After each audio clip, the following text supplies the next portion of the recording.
Hare Krishna. So we'll begin with the introduction prayers. They'll be on the screen.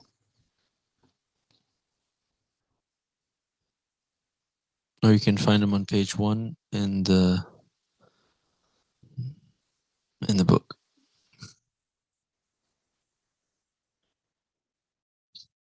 Om Jnana-timirandasya Jnananjana Shalakaya Chakshurunmilitam Yena Tasmai Shri Gurave Namaha Shri Chaitanya Manobhishtam Stapitam Yena Bhutale Swayam Rupa Kadamayam Dadati Swapadantikam Vandeham Shri Guru Shri Yuta Parakamalam Shri Gurun Vaishnavamscha Shri Rupam Sagrajatam Sahagana Raghunathanvitam Tam Sajivam Sadvaitam Savadhutam Parijana Sahitam Krishna Chaitanya Devam Shri Radha Krishna Padan Sahagana Lalita Shri Vishakanditamscha E Krishna Karuna Sindhu Dinabandhu Jagatpate Gopesha Gopika Kanta Radha Kanta Namostute Tapta Kanchana Gorangi Radhe Vrindavaneshwari Vrishabhanu Sute Devi Pranamami Hari Priye Panchakalpatarubhyascha Kripa Sindhubhya eva cha Tana Bhavanebhyo Vaishnavebhyo Namo Namaha Shri Krishna Chaitanya Prabhu Nityananda Shri Advaita Gadadhar Shivasari Gaura Bhakta Vrinda Hare Krishna Krishna Krishna Hare Hare Hare Rama Rama Rama Hare Hare.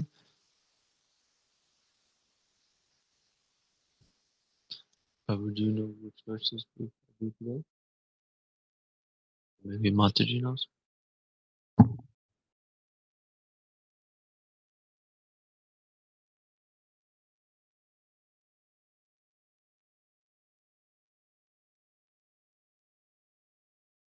Not on this. Okay.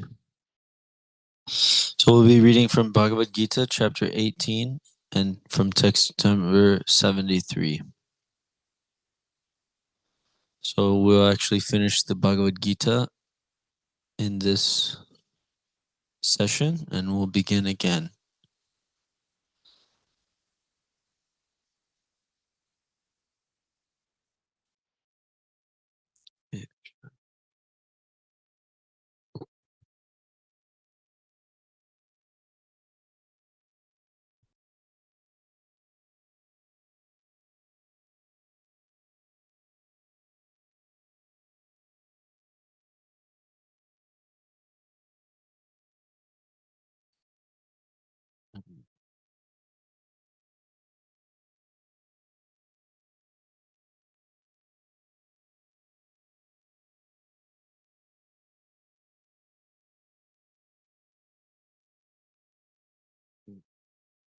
Yeah, I may also change.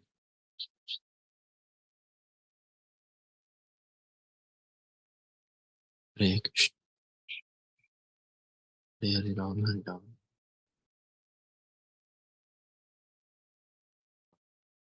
Right.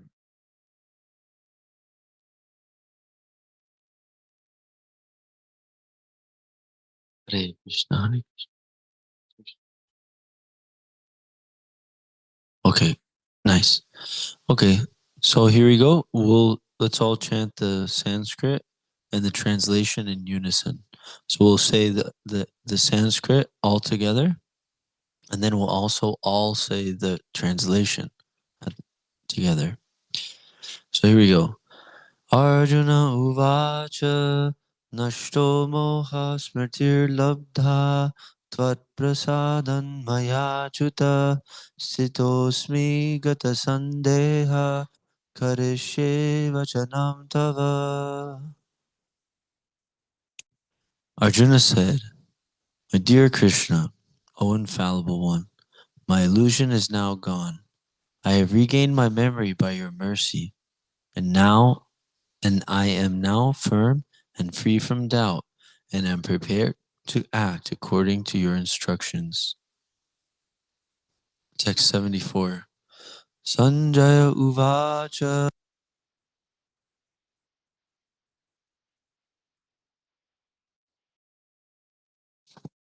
Sambhadam Ivamash Shodham Arosham Adbhutam Romaharshanam. Translation in unison. Sanjaya said, "Thus have I heard the conversation of two great souls, Krishna and Arjuna, and so wonderful is that message that my hair is standing on end." Text 75. Vyasa prasadach fruttavan etar guhyam aham param yogam yogeshwarat krishnat sakshat katayata swayam. By the mercy of Vyasa, I have heard these most confidential talks directly from the master of all mysticism, Krishna, who was speaking personally to Arjuna. Text 76. Rajan sangsmritya sangvadam imam adbhutam keshavarjunayo punyam hrishyami cha mahurmuhu. O king, as I repeatedly recall this wondrous and holy dialogue between Krishna and Arjuna, I take pleasure, being thrilled at every moment. Text 77. Tachcha sangsmritya rupam atyadbhutam hare vismayo me mahan rajan hrishyami cha puna puna. O king, when I remember the wonderful form of Lord Krishna, I am struck with even greater wonder, and I rejoice again and again. Text 78. Yatra Yogeshwara Krishno, Yatra Partho Dhanardhara, Tatra Shri Vijayo Bhutir, Dhruva Nitir Matir Mama. Wherever there is Krishna, master of all mystics, and wherever there is Arjuna, the supreme archer, there will also certainly be opulence, victory, extraordinary power, and morality. That is my opinion.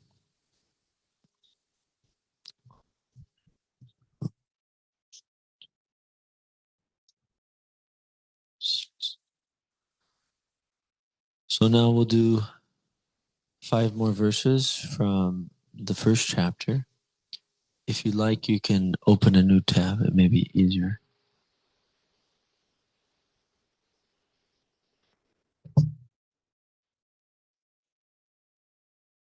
Okay. So, chapter 1, text number 1.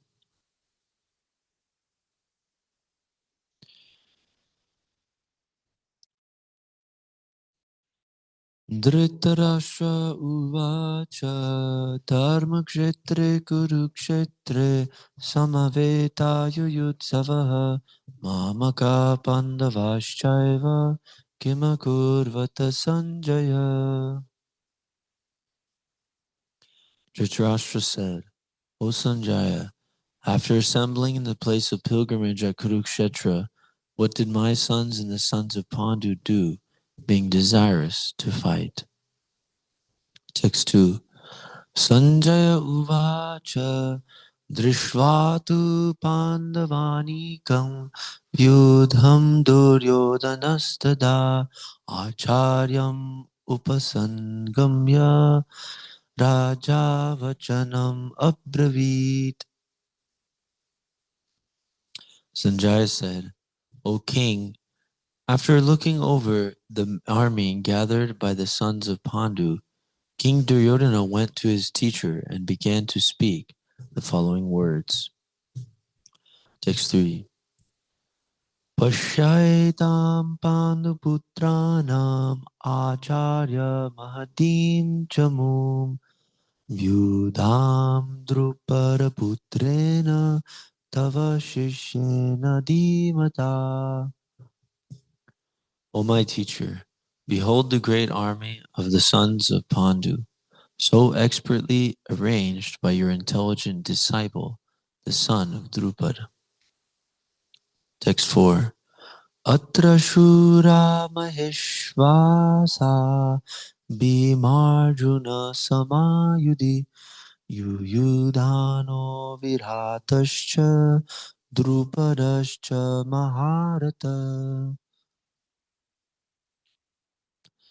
Here in this army, there are many heroic bowmen, equal in fighting to Bhishma, Bhima, and Arjuna. There are also great fighters like Yuyudhana, Virata, and Drupad. Text 5, final text. Drishtaketushcheti Chekitana Kashirajascha Viryavan Purujit Kunti Bojascha Shaibhyascha Narapungava.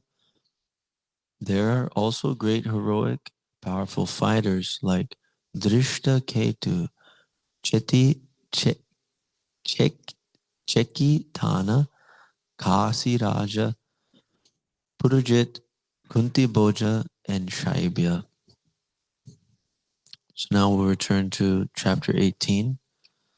So the kind of the tone or the subject matter of the purports from these two sections, from the 18th chapter to the first, Prabhupada addresses the subject in different ways, but we'll start with the end of the Gita, and if we make it to the beginning, then we'll enter into that, which kind of has a change. These last purports are quite philosophical, and Prabhupada at the beginning of the Gita in the purports is kind of setting the stage, discussing a little bit of the characters, their motivations. That information is mostly found within the Mahabharata. But Prabhupada included everything we need to know here also. So let us begin with chapter 18, text 73. So we can take turns reading, and then I'll share some reflections, and then we can discuss. So chapter 18, text 73. Arjuna said, My dear Krishna, O infallible one, my illusion is now gone. I have regained my memory by your mercy, and I am now firm and free from doubt, and am prepared to act according to your instructions. Purport. The constitutional position of a living entity, represented by Arjuna, is that he has to act according to the order of the Supreme Lord.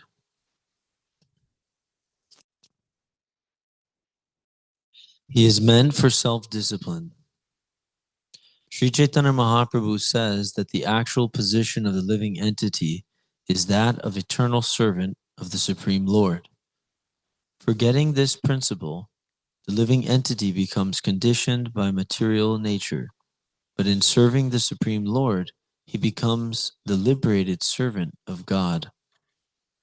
The living entity's constitutional position is to be servitor. He either has to serve the illusory Maya or the Supreme Lord.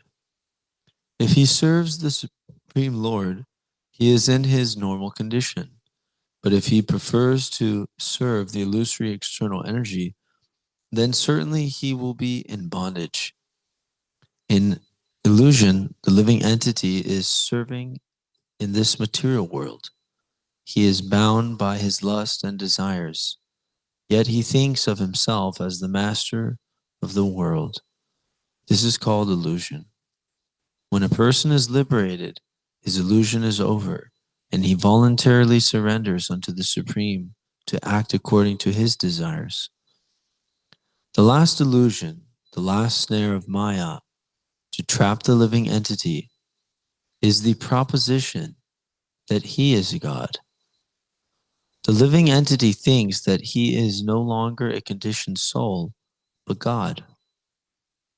He is so unintelligent that he does not think that if he were God, then how could he be in doubt?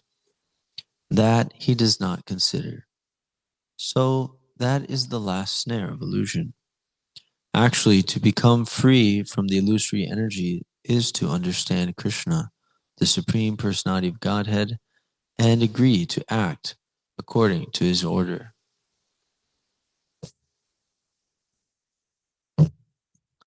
The word moha is very important in this verse.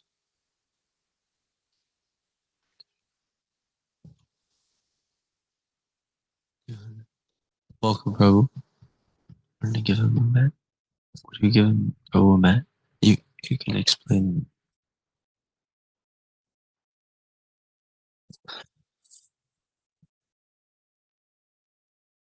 So,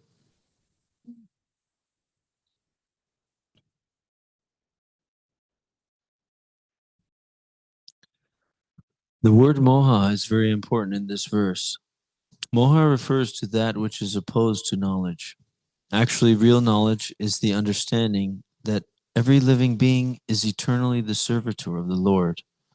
But instead of thinking oneself in that position, the living entity thinks that he is not servant, that he is the master of this material world, for he wants to lord it over the material nature. That is his illusion. Um,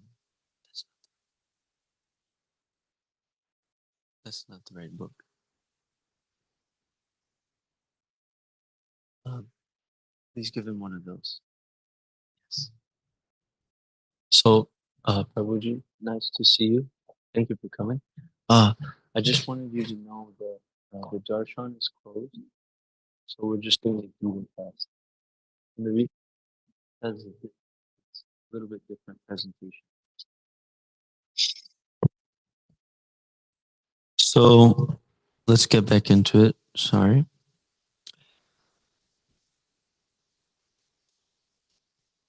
That is his illusion. This illusion can be overcome by the mercy of the Lord or by the mercy of a pure devotee. When that illusion is over, one agrees to act in Krishna consciousness. Krishna consciousness is acting according to Krishna's order. A conditioned soul, illusioned by the external energy of matter, does not know that the Supreme Lord is the Master who is full of knowledge and who is the proprietor of everything. Whatever he desires, he can bestow upon his devotees.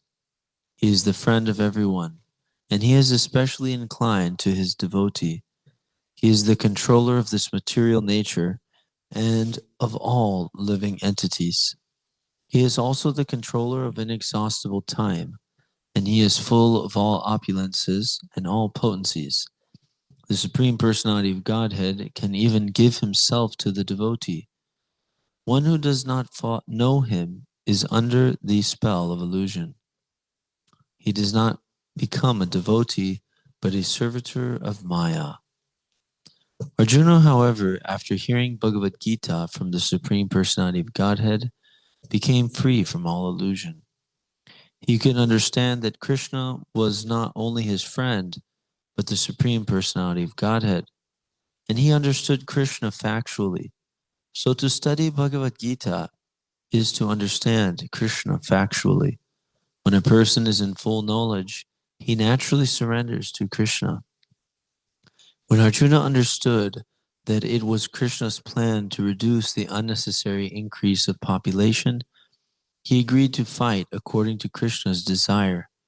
He again took up his weapons, his arrows and bow, to fight under the order of the Supreme Personality of Godhead. Okay, so everybody can read one verse in purport.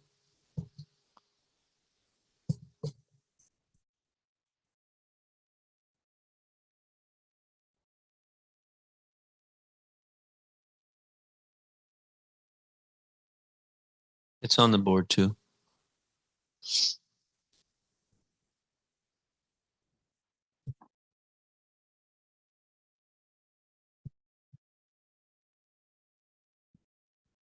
In the beginning of Bhagavad Gita, Dhritarashtra inquired from his secretary Sanjaya what happened in the battlefield of Kurukshetra.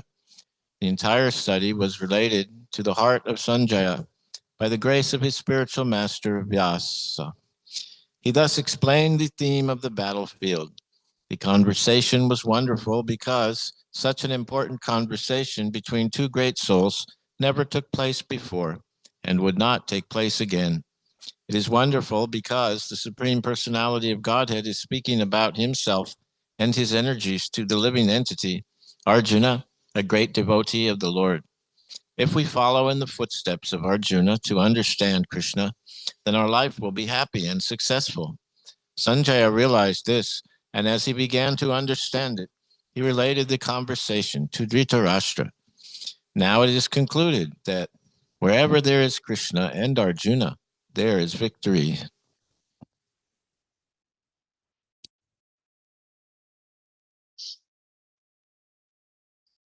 Text 75. Purport. Vyasa was the spiritual master of Sanjaya, and text 75 translation. By the mercy of Vyasa, I have heard these most confidential talks directly from the master of all mysticism, Krishna, who was speaking personally to Arjuna. Purport. Vyasa was the spiritual master of Sanjaya, and Sanjaya admits that it was by his mercy that he could understand the Supreme Personality of Godhead. This means that one has to understand Krishna not directly but through the medium of the spiritual master. The spiritual master is the transparent medium, although it is true that the experience is direct. This is the mystery of disciplic succession. When the spiritual master is bona fide, then one can hear Bhagavad Gita directly as Arjuna heard it. There are many mystics and yogis all over the world, but Krishna is the master of all yoga systems. Krishna's instruction is explicitly stated in Bhagavad Gita, surrender unto Krishna. One who does so is the topmost yogi. This is confirmed in the last verse of the 6th chapter. Yoginam api sarvesham. Narada is the direct disciple of Krishna and the spiritual master of Vyasa. Therefore, Vyasa is as bona fide as Arjuna because he comes in the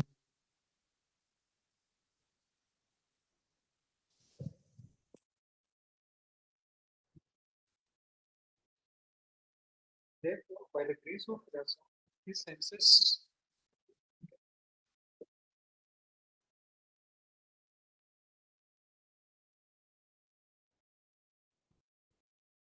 Therefore, by the grace of Vyasa, his senses were purified, and he could see and hear Krishna directly.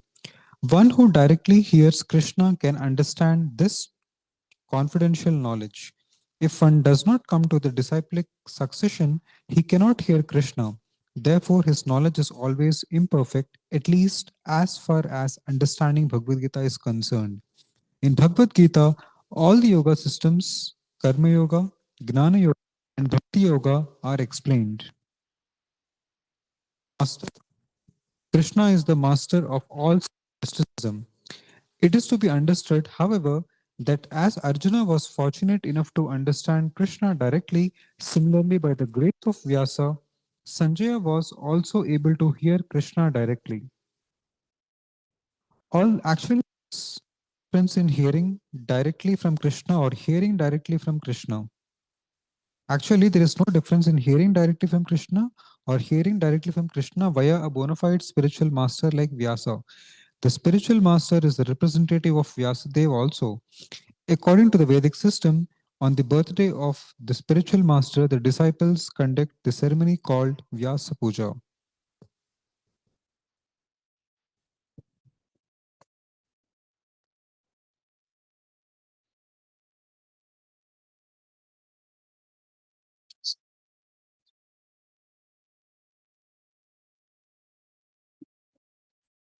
Text 76. O King, as I repeatedly recall this wondrous and holy dialogue between Krishna and Arjuna, I take pleasure being thrilled at every moment. Purport. The understanding of Bhagavad Gita is so transcendental that anyone who becomes conversant with the topics of Arjuna and Krishna becomes righteous, and he cannot forget such talks. This is the transcendental position of spiritual life. In other words, one who hears the Gita from the right source, directly from Krishna, attains full Krishna consciousness. The result of Krishna consciousness is that one becomes increasingly enlightened, and he enjoys life with a thrill, not only for some time, but at every moment.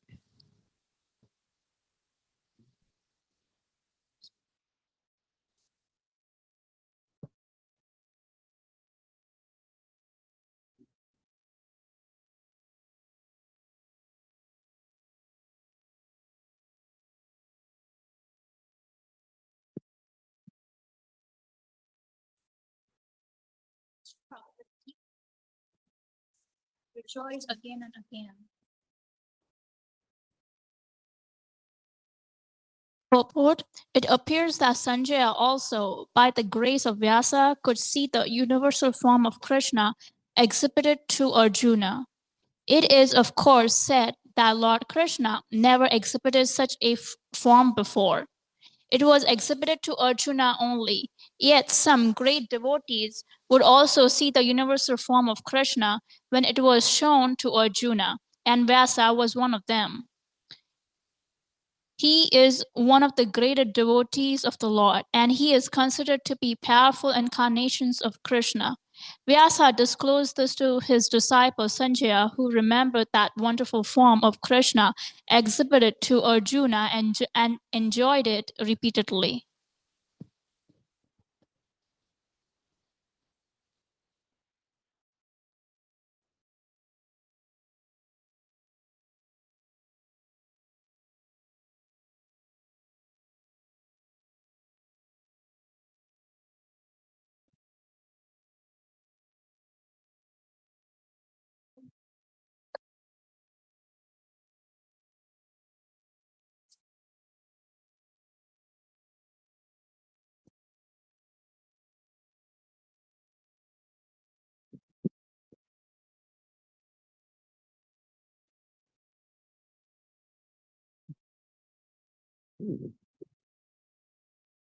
So now we'll be reading the last one, last text here.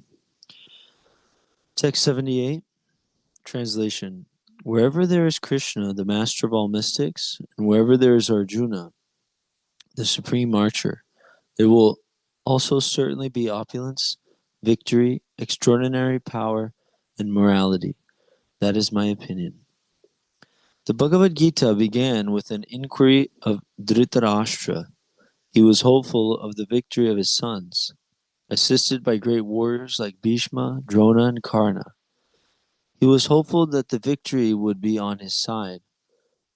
But after describing the scene in the battlefield, Sanjaya told the king, "You are thinking of victory, but my opinion is that where Krishna and Arjuna are present, there will be all good fortune. He directly confirmed that Dhritarashtra could not expect victory for his side. Victory was certain for the side of Arjuna because Krishna was there. Krishna's of the post of charioteer for Arjuna was an exhibition of another opulence. Krishna is full of all opulences, and renunciation is one of them. There are many instances of such renunciation, for Krishna is also the master of renunciation. The fight was actually between Duryodhana and Yudhishthir. Arjuna was fighting on behalf of his elder brother Yudhishthir. Because Krishna and Arjuna were on the side of Yudhishthir, Yudhishthir's victory was certain. The battle was to decide who would rule the world, and Sanjaya predicted that the power would be transferred to Yudhishthir. It is also predicted here that Yudhishthir, after gaining victory in this battle, would flourish more and more, because he was not only righteous and pious, but he was a strict moralist. He never spoke a lie during his life. There are many less intelligent persons who take Bhagavad Gita to be a discussion of topics between two friends in a battlefield. But such a book cannot be scripture. Some may protest that Krishna incited Arjuna to fight, which is immoral. But the reality of the situation is clearly stated in Bhagavad Gita. Is clearly stated. Bhagavad Gita is the supreme instruction in morality. The supreme instruction of morality is stated in the 9th chapter, in the 34th verse. Manmana bhava madbhakta. One must become a devotee of Krishna, and the essence of all religion is surrender unto Krishna. Is to surrender unto Krishna. As stated, Sarva Dharman. The instructions of Bhagavad Gita constitute the supreme process of religion and of morality. All other processes may be purifying and may lead to this process, but the last instruction of the Gita is the last word in all morality and religion. Surrender unto Krishna. This is the verdict of the 18th chapter.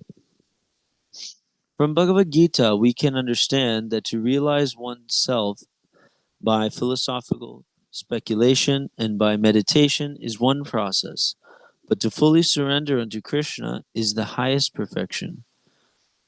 This is the essence of the teachings of Bhagavad Gita. The path of regulative principles according to the orders of social life and according to the different courses of religion may be a confidential path of knowledge in as far as the rituals of religion are confidential, but one is still involved with meditation and cultivation of knowledge.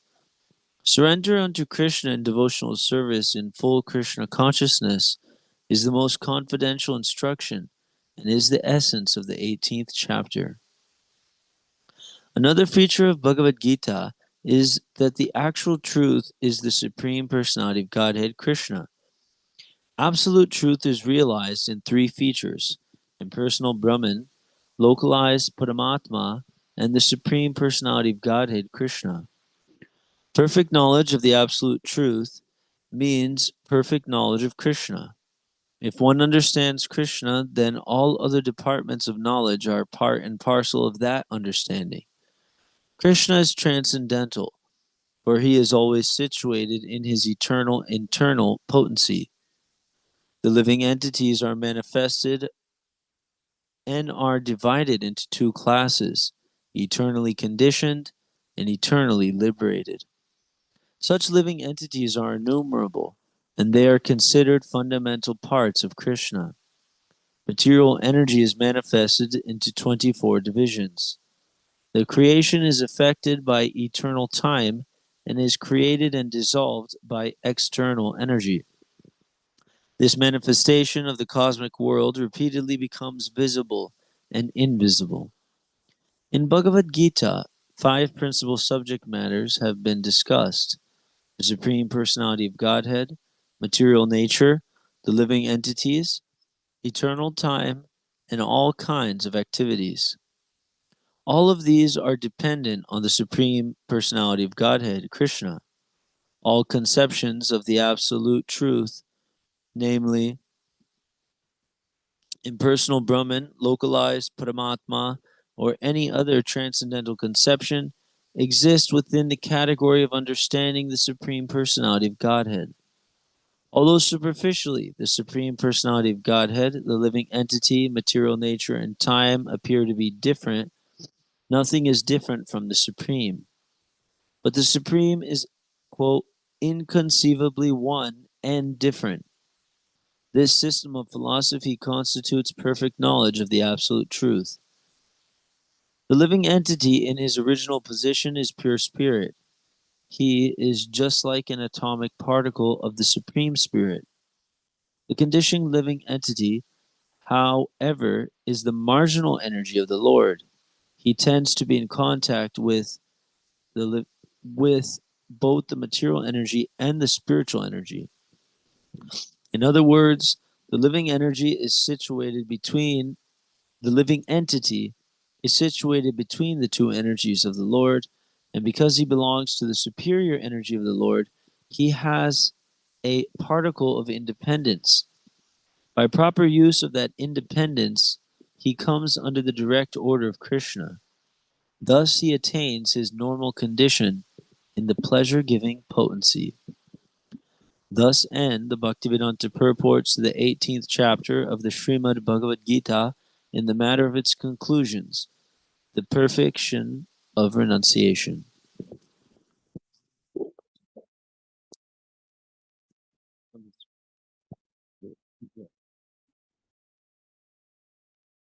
So now I'll share some reflections on these topics.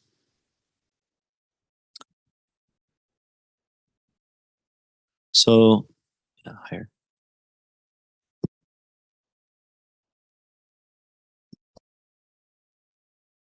Number 3, the white one.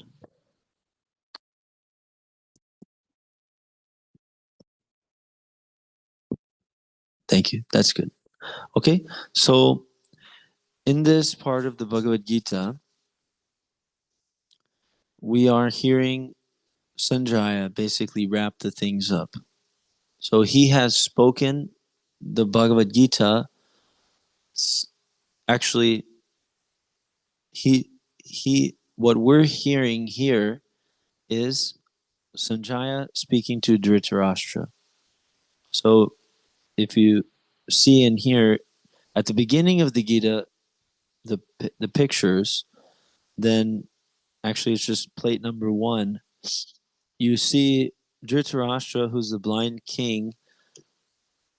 He's sitting on the throne, and Sanjaya is below him, and is, yeah, there should be a big section there of pictures. No. Yeah, this is the purpose of the discussion too.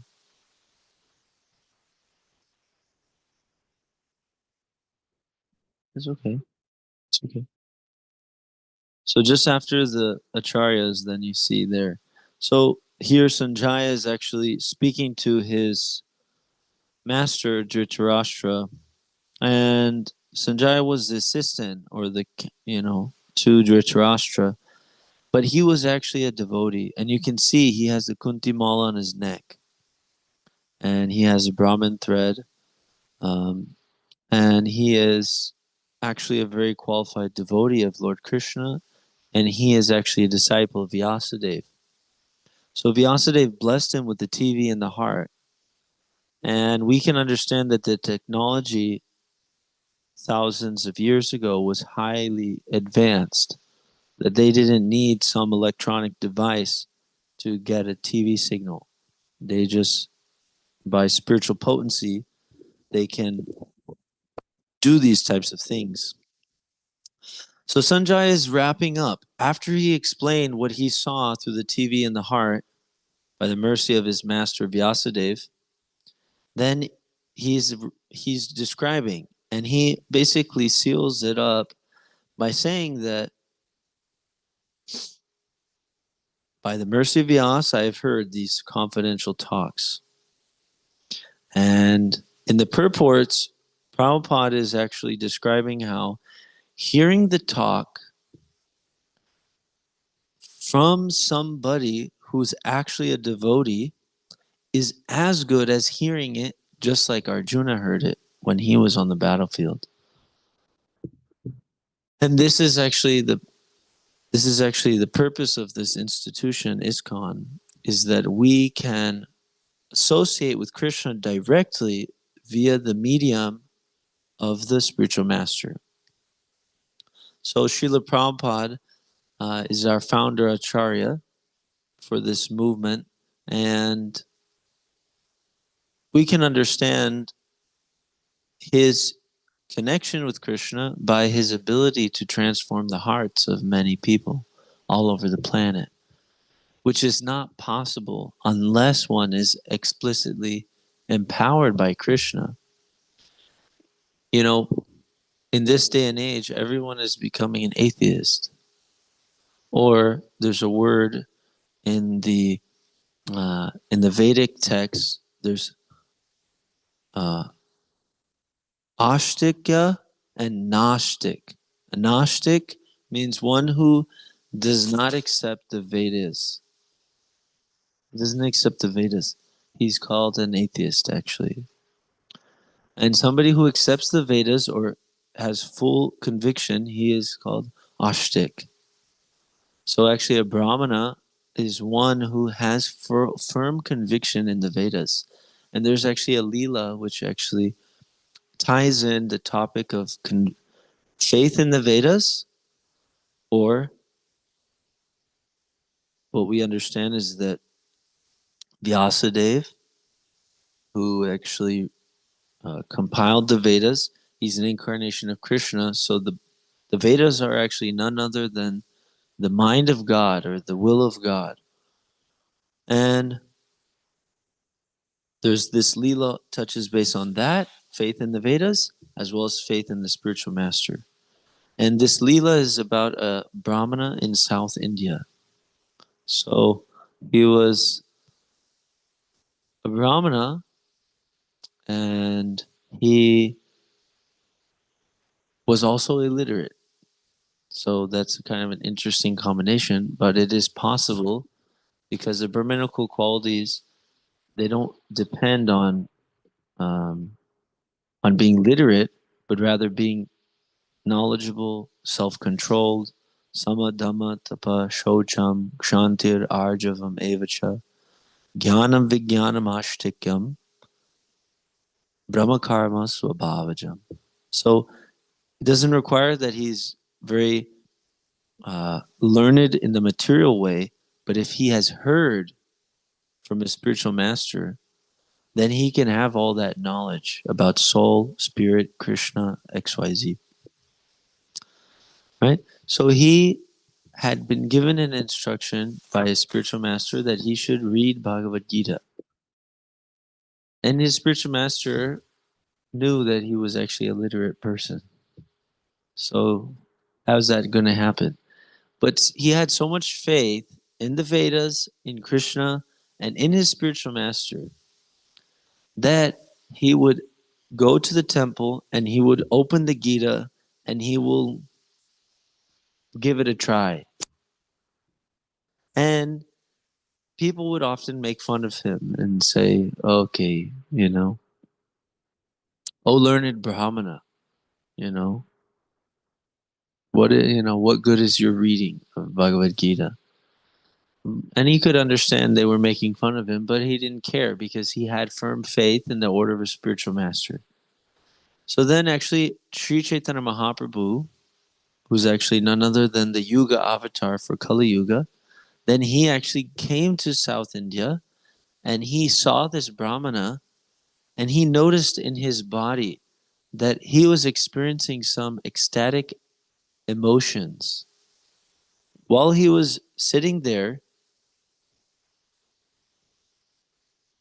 trying to read the Bhagavad Gita, the Brahmana was seen to be crying.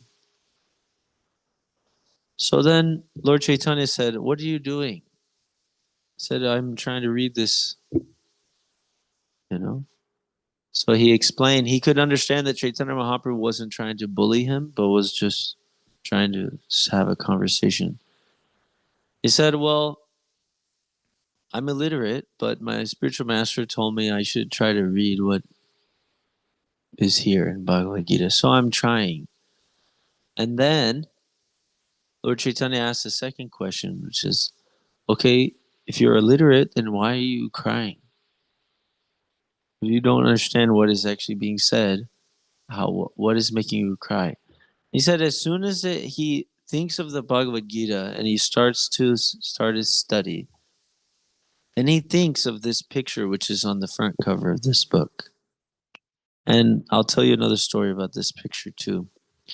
He says, as soon as I start reading Bhagavad Gita, then I think of how Krishna has taken the role as Arjuna's charioteer.